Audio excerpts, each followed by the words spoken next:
ఇంతన్నాడంతన్నాడే గంగరాజు అన్నట్టుగా ఒకటి గుర్తొచ్చింది. ఎందుకు అనంటే మళ్ళీ గూడా ఎన్నికల నగారా మోగింది. పంచాయతీ ఎన్నికల నోటిఫికేషన్ విడుదల చేసిన తెలంగాణ రాష్ట్ర ఎన్నికల సంఘం.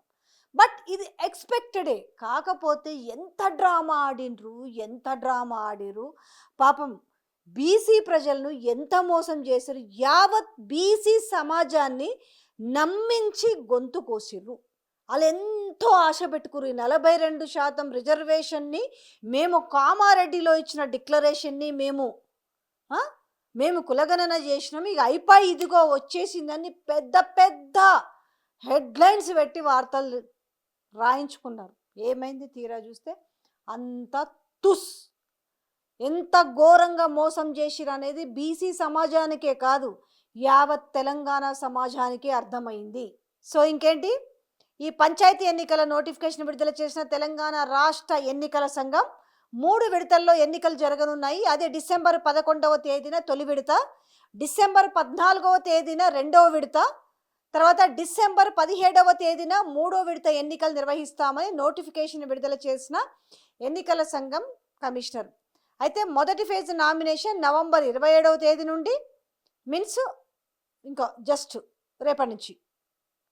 రెండవ ఫేజ్ నామినేషన్ నవంబర్ 30వ తేదీ నుండి, మూడో విడత నామినేషన్ డిసెంబర్ 3వ తేదీ నుండి మొదలు.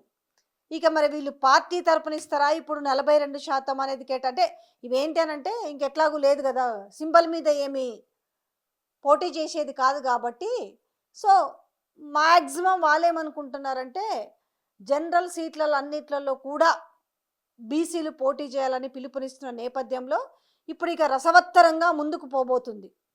పేరుకు సింబల్ లేకపోయినప్పటికీ కూడా జనరల్గా ఏం చేస్తారంటే దీనికి కూడా చాలా పెద్ద ఇదే నడుస్తుంటుంది బిహైండ్ దా కూడా.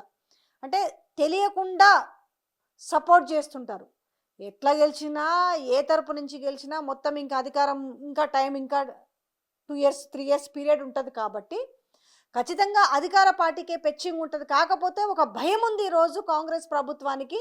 ఎందుకంటే మన జూబ్లీ హిల్స్ ఎలక్షన్ చేసినట్టుగా కాదు.